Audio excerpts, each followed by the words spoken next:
Is the U.S. preparing for war? The short answer to that is yes. We are preparing for war with more than one country. Are you prepared for that? Do we have a system in place that will alert us to this war that could end up on our soil eventually? Here's to the good days, here's to the sorrows. If this is a mistake, I know about tomorrow. Hey y'all, so this is going to be a two-parter. And it's a two-parter because right now we have countries warning their citizens about each other. China has warned their citizens against Japan, and Japan has done the same. This is about to escalate, and the U.S. is going to be right there in the middle of this escalation. Now, question, do you think the U.S. is going to warn us? Yeah, I don't think so either. But neither here nor there, we need to be preparing for the possibility that we are going to be in this war if it starts. We're already starting one with Venezuela. Thank you for being here on TOMMYBITES Homestead. So what's going on with China and Japan is definitely going to affect us if it escalates any more than it is. I mean, they calling for the woman's throat to be, you know what. So it's getting bad. It's getting real bad. So this is creating additional risk to the safety and security of Chinese citizens that are in Japan. And they're saying, don't go to Japan. If you're already there, keep your head on a swivel. Don't be in no large crowds. Don't go anywhere by yourself. If something don't feel right, get out of there. So following that announcement, a number of Chinese airlines, including Air China, China Eastern, China Southern, on Saturday, published notices on their websites offering customers refunds or free changes on certain tickets to Japan.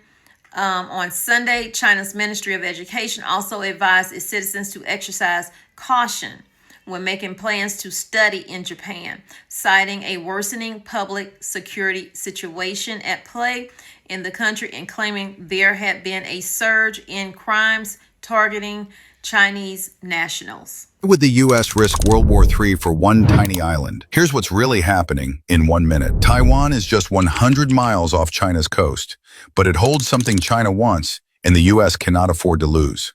Taiwan makes over 90% of the world's advanced microchips, the most important tech on Earth.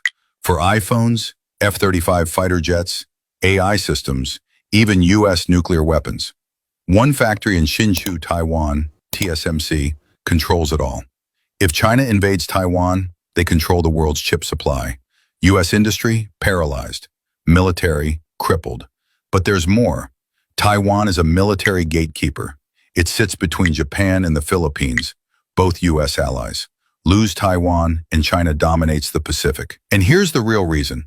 If the U.S. doesn't defend Taiwan, every ally starts to doubt America. Japan, South Korea, even NATO. So this isn't just about Taiwan. It's about tech, power, and credibility. That's why the U.S. is preparing for war. Because if Taiwan falls, the global order falls with it. That got me to thinking about our public broadcast system. If there was an emergency, like these countries, they have sirens that go off, they alert you that missiles are coming and, you know, all kinds of stuff. We don't have that per se here in the United States. What we have is like some states do have tornado warning. So if you have that system already there, yeah, sure, they probably could use that. And I know that we use our phones for emergency alerts, but think about this. The first thing that's going to go down in a war type situation is communication. And we all know that our phones can be turned off because this has happened before in 2022 when all the cell phones nationwide went dead Now, no, it's not just AT&T customers without service. T-Mobile and Verizon customers are seeing the same thing. These impacts aren't just limited to Mississippi. It's a nationwide problem. As you wake up, you're likely going to see on your phone SOS or 0 bars. You will definitely want to stay connected to Wi-Fi until this gets solved. Okay, so we know that that's not a reliable source of letting us know what's going on. Communication is always the first thing that is attacked when a situation is taking place, because we can't have y'all talking to each other, okay? We can't have y'all knowing what to do. We can't have y'all knowing we coming, okay? Even though the majority of them are already here. So, and they're in sleeper cells just waiting for that special signal to wake them up. So pay attention. Now, there are states that have the emergency alert system. All 50 states have established emergency alert systems. Each state has its own protocol for issuing that alert. But like I said, yes, we have the mobile devices that get the, weather alerts, the emergency alerts, the Amber alerts. But what if our phones ain't working? What we gonna do then, y'all? With the alerts that we do have, residents can receive alerts through various channels, including your mobile phone, local news, and weather radios. But what if we have a grid down situation? Well, you ain't getting no local news. And weather radios are okay, but if the system is down, if the satellites are out, we're not getting notification. So we need to be thinking about that. And maybe we need to be talking to some people about, okay, what we going to do, because we in conflict with so many different countries. What are we going to do over here in the United States if something pop out? I don't know why I woke up thinking about air raid sirens, but I'm realizing that we don't have any. And unless you live in an area with tornadoes, with a tornado siren, we actually do not live in a society in the United States of America that has air raid sirens any longer. And you know what? Our children are not taught to identify enemy aircraft or enemy drones. And if a drone were to fly over the American people right now or so, over any unattended aircraft, that they just ignore it. They might think it's their neighbor's Christmas present come early.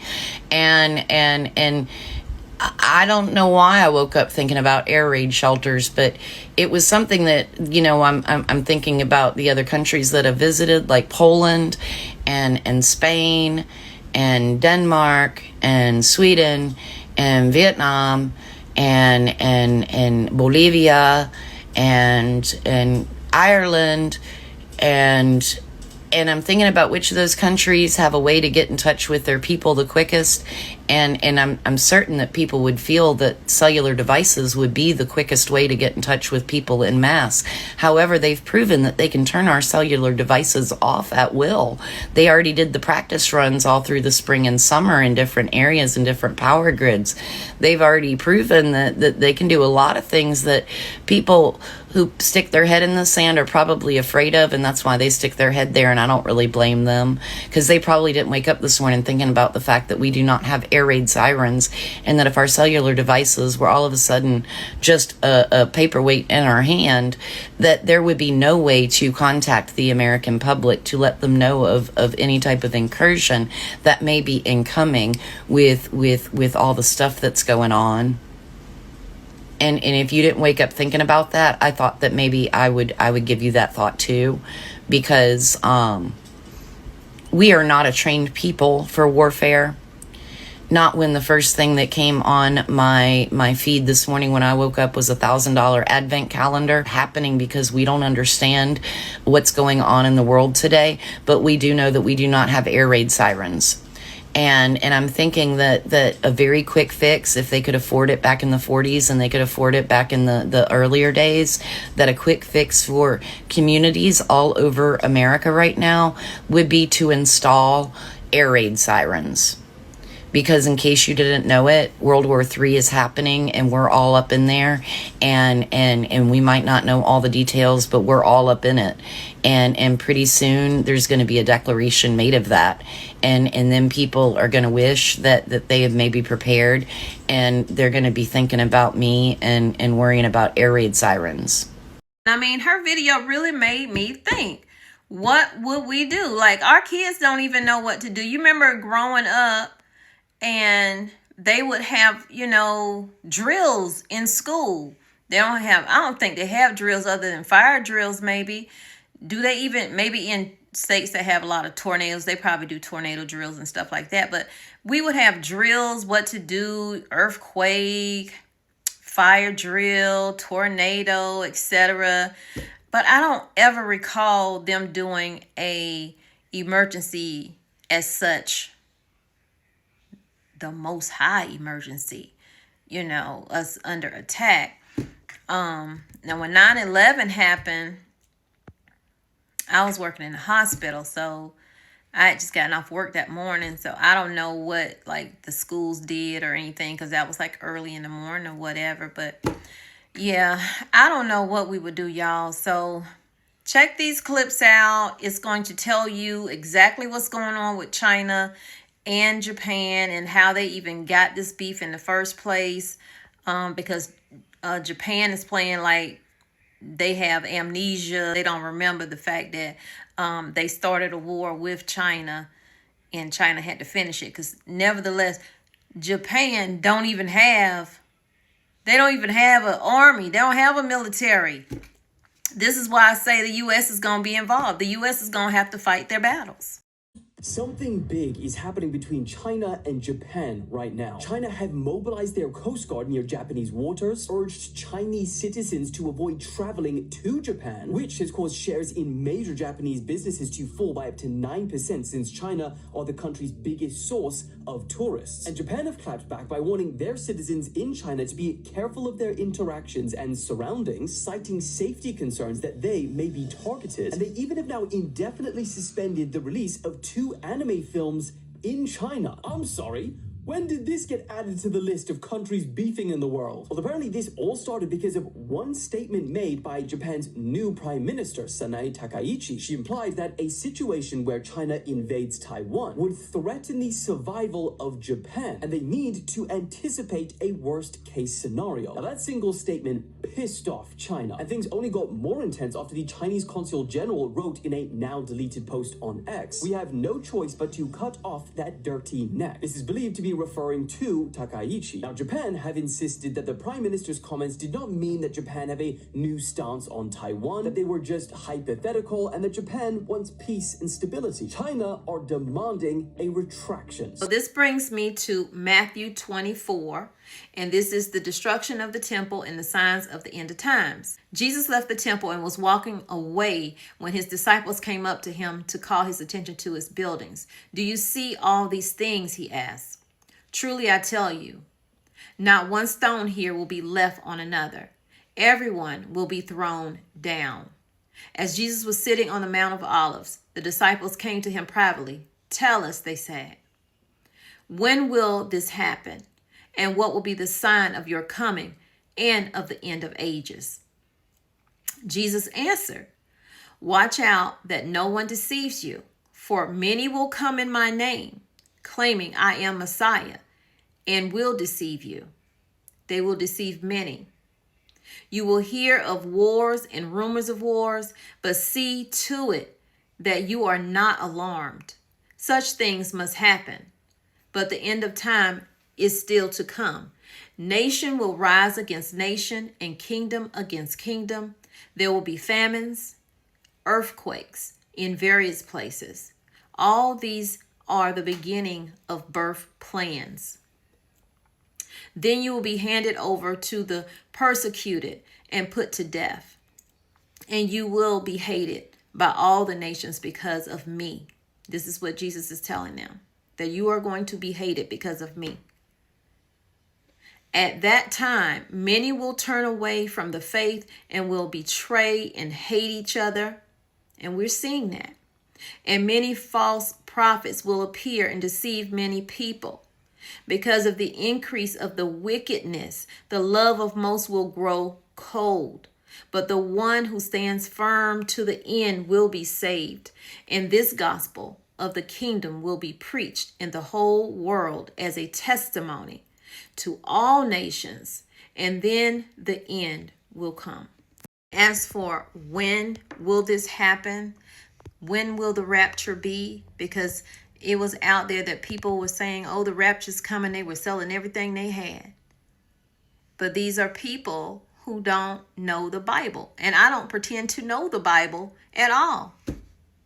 But from what I'm learning, the Bible states in Matthew 24:36, Jesus states, but about that day or hour, no one knows, not even the angels in heaven, nor the Son, but only the Father. And in Revelations, the verse warns to stay vigilant, as the exact timing of Christ's return is uncertain. So if somebody out there telling you exactly when it's going to happen, they're giving you a date, they're giving you a time, they don't know what they're talking about. Okay? We don't know, but we know we don't have time to waste as far as our own salvation. We don't have time to waste. Here's to the good days, here's to the sorrows. If this is a mistake, I know about tomorrow. I don't wanna fight no more, cause I don't feel the need no more, no. Just wanna make it stop.